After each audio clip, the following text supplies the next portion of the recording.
है।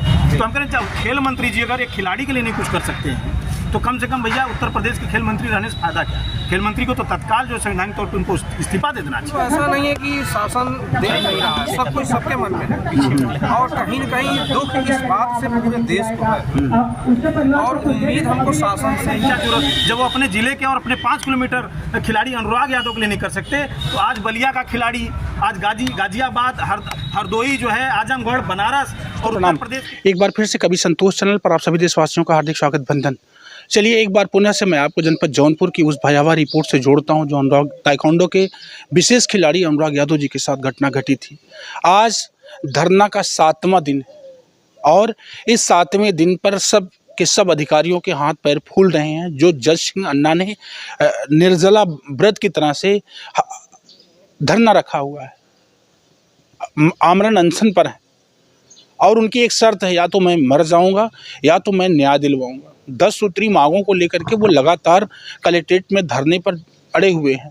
उनके साथ किसान यूनियन के नेता अजीत सिंह भी आ चुके हैं, वो भी लगातार सपोर्ट कर रहे हैं और कुछ वकीलों का संघ भी उनके साथ लगा हुआ है। कुछ जनता, जनपद की विशेष जनता भी उनके साथ लगी हुई है। मानवाधिकार के राष्ट्रीय महासचिव उत्तर प्रदेश के भी उनके साथ लगे हैं, बातचीत कर रहे हैं। सब लोग धरने पर काबिज हैं। अभी आज की जो रिपोर्टिंग है वो ये है कि अनुराग के पिताजी आए थे, उनकी तीनों बहनें आई थीं और प्रधान जी आए थे, ये लोग आए थे। एसडीएम साहब से कुछ अंदर जाकर के गुफ्तगू हुआ है, इसके बाद ये लोग घर चले गए हैं। उन्होंने सिर्फ इतना कहा, उनके पिताजी ने जो कहा है कि अन्ना जी से मेरी एक रिक्वेस्ट है कि अन्ना जी कृपया अपनी जान ना दें। जो कुछ होना था वो बड़ा हुआ है, एक बड़ा हादसा है जिससे हम पूरा परिवार मर्माहत हैं, पूरा हमारा गाँव मर्माहत है। लेकिन हम नहीं चाहते कि जज सिंह अन्ना की तबीयत खराब हो या किसी विशेष अनहोनी में या किसी अनिष्ट अनहोनी में पड़ जाए। सारा मामला क्रमवार तरीके से हम आपके समक्ष रखते हैं। सबसे पहले ये रिपोर्ट मैं आपको सुनाता हूं कि क्या कहा उनके पिताजी ने।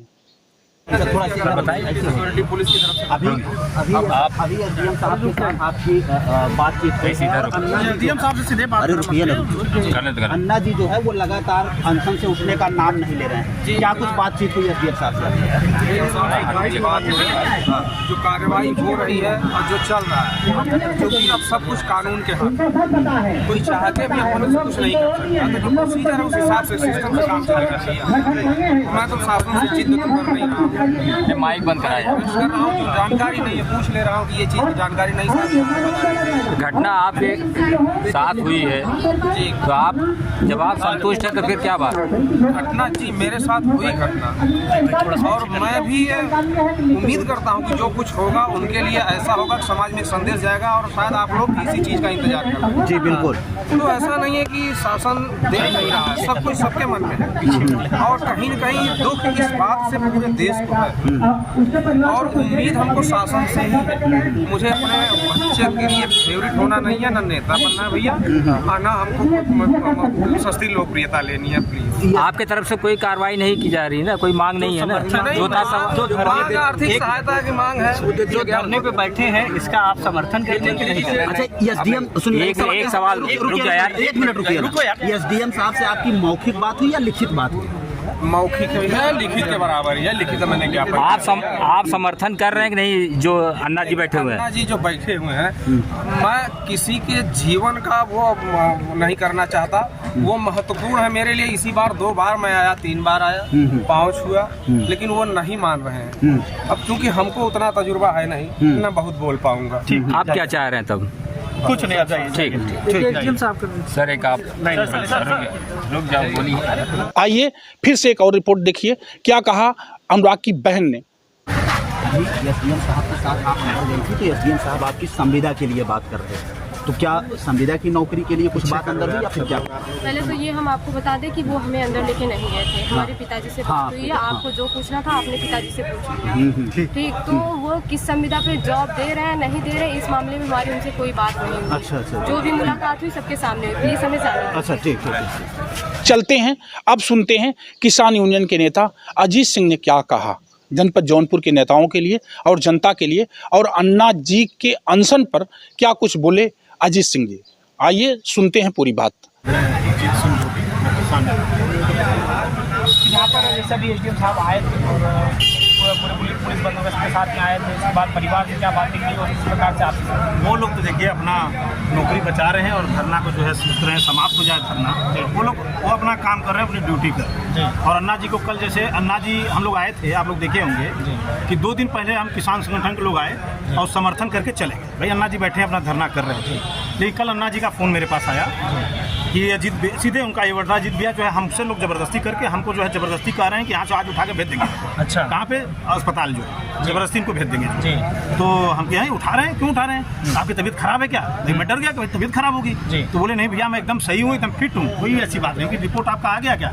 बोले रिपोर्ट आज डॉक्टर जो है आएंगे, अभी आए नहीं। क्योंकि बिना डॉक्टर के आए हुए और ये कैसे जो है आपको जो है, तब तक आप ही लोगों के चैनल के माध्यम से मैं वीडियो देखा कि अन्ना जी को 2 पुलिस वाले जो है हाथ दोनों तरफ से पकड़ के और अपना जो है उनको जूस पिलाया जा रहा, जबरदस्ती जो है जबरदस्ती। वो कह रहे नहीं पीऊंगा, कह रहे नहीं जबरदस्ती पीना पड़ेगा, चलो लोग लगे हुए आप देखेंगे विजुअल में। तब हम लोग उनसे कल बात किए, खबरदार ऐसा काम मत करिए भाई। कोई देखिए बढ़ती हम कह रहे एक आदमी व्रत भी रखता है, पूर्वांचल का ही नियम रहा है कि अगर एक आदमी छोटा हो बड़ा हो अगर व्रत रख लिया, एक दिन भोजन पानी नहीं किया, बड़ा आदमी उसका जाकर पैर छूता है। लेकिन आज ये 6 दिन से अगर एक जो है भूखे हैं, धरना दे रहे हैं, पानी नहीं पिए, तो कम से कम उनको हमें सम्मान करना चाहिए, उनके लिए हमें वो करना चाहिए। वो आप उनको जबरदस्ती अगर पकड़ कर जबरदस्ती के मुंह में पिला रहे हैं तो पिलाना नहीं होता है, तो उसको मुंह में ठूंसना हुआ है, उसको पिलाना कौन कहता है? अगर ऐसे पानी पिलाया जाता, हम अगर 4 आदमी वही लोग आए, हम किसान 4 लोग पकड़ कर उनके मुंह में ऐसे ठूसे तो उसे आप यही कहेंगे कि आप पिला नहीं रहे थे, आप मुंह में ठूस रहे थे। यहाँ पर आए हुए थे तो आपने बात की, इन बातों को रखा उनके वो तो कि मैं ये कर रहा हूँ, अन्ना जी ने सीधे कहा भाई, चूंकि बहुत सी अन्ना जी का जो मांग पत्र है आप उसमें देखेंगे वो खेल मंत्री खिलाड़ी होने के नाते ज़्यादातर वो खेल मंत्रालय की तरफ से है। तो खेल मंत्री तो हमारे यहीं के हैं, जहाँ अनुराग यादव जी का घर है उसके 5 किलोमीटर बाद जो है कार्यालय खेल मंत्री जी का है। तो हम कह रहे हैं खेल मंत्री जी अगर एक खिलाड़ी के लिए नहीं कुछ कर सकते हैं तो कम से कम भैया उत्तर प्रदेश के खेल मंत्री रहने से फायदा क्या?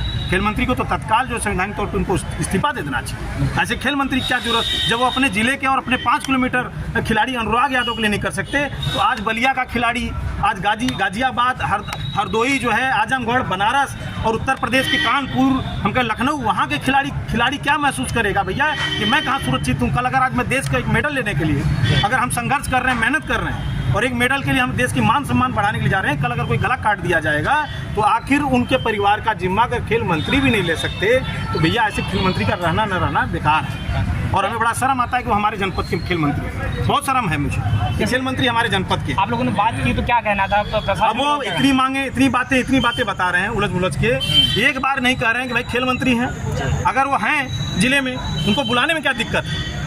आज अगर फीता काटने वाले मंत्री गला काटने पे क्यों नहीं आ सकते? अगर कोई वहाँ अनशन पे बैठा है तो गला काटने के बाद अगर फीता काटने में शौकीन हो आप लोग, अगर बोल दीजिएगा आप फीता काटना है यहाँ पे, वो देखिए 9 बजे बुलाएंगे ना आपसे जो पहले पहुँच जाते, भीड़ भाड़ पूछेंगे, भीड़ पहुँचेगी तुरंत फीता काटने के लिए पहुँच जाएंगे। लेकिन गला काटने के लिए आज हम करें, गला काटने के बाद यहाँ क्यों नहीं पहुँच रहे हैं? आपकी जो मांग है उसको पूरा कराना चाहिए खेल मंत्री जी को जो है। तो ये बस केवल है खेल मंत्री जी को इस्तीफा दे देना चाहिए। और न्याय की जो लड़ाई है, सीधी बात है, ये इंसानियत की लड़ाई है, जाति धर्म मजहब सबसे ऊपर है ये। भाई जिस तरह से देश का सैनिक अपनी जान की बाजी लगा के देश की रक्षा करता है, हमें बड़ा फख्र होता है भैया। अगर कल को वो शहीद हो जाता है तो उसका मूर्ति प्रतिमा बनाने में कोई भी वो नहीं होना चाहिए, कोई भी हो, हर आदमी जाता है, चाहे पक्ष हो विपक्ष हो, नेतागिरी करने हम कहें कोई भी हो, जाति धर्म का आदमी जाता है, क्योंकि देश के लिए काम कर रहा है। उसी तरह मेरे कहने का मतलब खिलाड़ी भी मेहनत करता है, कितने दिनों बाद मेहनत करता है, प्रयास करता है, संघर्ष करता है, तब जाके वो खिलाड़ी बनता है। और वो भी क्या पाता है? मेडल प्राप्त करता है। यही नहीं होता है कि मेडल मिलता है, देश का मान सम्मान बढ़ता है। तो हमें ये बड़ा वो हो रहा है कि जनपद जौनपुर में 9 विधायक हैं, 2 सांसद हैं, राज्यसभा सांसद हैं, 3 MLC हैं, ये सारे ये ठेका ले रखे जनपद जौनपुर का समाज की सेवा करूंगा। लेकिन गला कटने पे अगर कोई भूख हड़ताल बैठा है, अगर गला कटने में उसके परिवार की मदद नहीं हो पा रही है, तो ऐसे ठेकेदारों का मतलब क्या है? ये तो हम कह रहे हैं कि ये तो सब जाति के नेता मुझे लग रहे हैं, ये पूरे जाति के नेता हैं हमारे जनपद जौनपुर में, वरना मदद करने के लिए पाइप लाइन तो भी यादव हैं, नहीं यादव हैं, लेकिन ये कह रहा हूँ ये सब जाति के नेता हैं। जाति अब मैं किस लिए बोल रहा हूँ, हमारे जिले में केवल एक ही की बात नहीं कर रहा हूँ, 9 विधायक है, बड़ा वो है। सोचिए मीडिया के बंधु हैं, बहुत से बंधुओं का भी घर है। सोचिए कि 9 विधायक सांसद रहे, गला कटने के बाद भी अगर कोई नहीं बोल रहा है और उसके परिवार को अगर आर्थिक मदद नहीं मिल रहा है, जो देश हित के लिए खेल रहा है, ये सोचिए हमारा जिला कहाँ जा रहा है। यही जनपद जौनपुर था, अमेरिका तक लोगों का नाम होता था। जनपद जौनपुर से डॉक्टर रामगुरु सिंह पहले व्यक्ति थे जो है अमेरिका गए थे, नेपाल संविधान लिखे हैं, और उन्हीं के चाचा थे संघ लोक सेवा आयोग के चेयरमैन थे।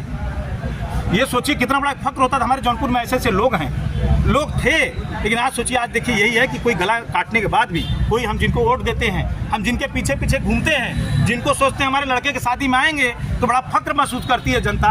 और जनता को भी सबक सीखने को मिल रहा है कि कोई कार्ड और निमंत्रण के लिए नहीं आता है, वो टीआरपी अपने करने के लिए आते हैं। आज गला काटने पे लोग चुप बैठे हैं। तो जनपद जौनपुर का कहाँ नेतृत्व रह गया, जो गला काटने पे आज चुप बैठे हैं और फीता काटने को शान समझते हैं। अच्छा, ऐसे में परिवार यहाँ पर आए हुए थे, परिवार के लोग, अनुराग यादव के परिवार के लोग यहाँ पे आए हुए थे और प्रशासन की मांगे, अपनी मांगों को लेकर प्रशासन से बात करी, उसमें मान गए हैं। हाँ। उसके बाद भी देखिए, धरना अन्ना जी कर रहे थे, धरना अन्ना जी कर रहे हैं, अन्ना जी देश हित के लिए लड़ रहे हैं। अनुराग के पिताजी के लिए वो लड़का, मतलब अनुराग जो है अपने पिताजी के लिए लड़का है, लेकिन जब खिलाड़ी जिस दिन वो मेडल लाया, वो देश का लाल हो गया, जनपद जौनपुर का बेटा हो गया। तो अन्ना जी मानवता के लिए और देश हित में जो कार्य किया, अगर वो मेडल नहीं लाया होता, भैया जौनपुर में बहुत जगह मर्डर हो रहा है, क्यों नहीं कोई इकट्ठा हो रहा है। लेकिन आज इसलिए हो रहा है क्योंकि वो खिलाड़ी है, वो खिलाड़ी के लिए आए हैं। और अन्ना जी धरना दिए ना कि उनके पिताजी या उनके परिवार के, वो लोग समर्थन में आए, अपना समर्थन किए, उनसे ले जाकर बोल रहे हैं, क्या बुलवा रहे हैं, वो तो भैया वो जाने क्या। लेकिन उनकी मांगे जैसे अगर मान ली गई प्रशासन द्वारा, लेकिन जब इस प्रकार से अनशन चलता रहेगा तो कहीं ना कहीं राजनीतिकरण का रूप ले लिया जाएगा। नहीं, राजनीतिकरण क्यों कर रहे हैं? देश हित में हम कह रहे हैं कि खिलाड़ी का जो है प्रतिमा बनाने में कोई शर्म की बात है क्या? कोई शर्म नहीं है। हम कहीं उसके लिए कोई मैदान जो है बनाना खेल कूद के लिए, क्या वो शर्म की बात है क्या? ये राजनीति का है। अब वहाँ लाइब्रेरी बना दो भाई, पुस्तकालय बना दो, ये तो कोई गलत बात नहीं है। कम से कम कोई भी खिलाड़ी, अगर आप ही का घर का बच्चा होगा, कोई भी होगा, हमारे घर का बच्चा होगा, कल खेल कूद कर रहा है, उसके नाम से अगर कुछ बन जाए तो बुरा क्या? बस यही तो मांग है। एसडीएम जैसे यहाँ पर एक बच्ची को नौकरी देने की, नहीं, वो अच्छा है, बताइए क्या नौकरी दे देंगे? वो तो करें, वो प्राइवेट नौकरी दे रहे हैं, वो तो वो लड़कियाँ क्या वो हैं क्या? वो भी खिलाड़ी हैं, वो नहीं सर्च कर लेंगे क्या अपने लिए जॉब? बिहार से कहाँ से, यूपी से कितनी ट्रेन जाती है, दिल्ली बम्बई नहीं जाती क्या? नौकरी नहीं लगती है क्या? ये तो खाली दिखावा है, काम कर रहे हैं। आए कोई छोड़ के, उनके पास आदमी हो तो मेरे पास भेज दें, मैं नौकरी लगा दूंगा, मेरे पास भेज दें एसडीएम साहब जो है। तो हम लोग बोर्ड के सामने बोला है, बार डिमांड कर रहे थे, खेल मंत्री जी आए, वो आए नहीं अभी तक जो है, तो उन्हीं की डिमांड कर रहे हैं। वो आज मंत्री जी को बुलाना था, आउट ऑफ स्टेशन अगर ना हो तो रिक्वेस्ट कर निवेदन कर सकते हैं। मांग तो बड़ी छोटी सी है उनकी, बहुत नहीं, जो भी सारी बातें देखिए आने के बाद नोट करेंगे, हम लोग भी ब्रीफ करेंगे आगे, जैसा भी निर्णय आएगा।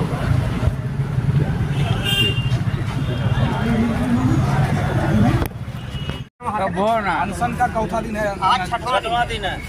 डीएम कार्यालय से रोज संतुष्ट होकर आते हैं 400 लोग, एक काम किसी का होता है, तो करेंगे आए हैं प्रतिनिधि बन के डीएम साहब। ये तो सारे अधिकारी रोज ज्ञापन आपका लेते हैं, संतुष्ट होते हैं आप लोग? लेकिन ज्ञापन लेंगे तो संतुष्ट हो जाएंगे। तो यही बेवकूफ बनाने आए हैं हम लोग, कौन या डीएम का ट्रांसफर चाहते हैं। पहले दिन का ट्रांसफर, उस मांगों से पहले इनका ट्रांसफर कर दिया गया। इनसे 99% जनता संतुष्ट।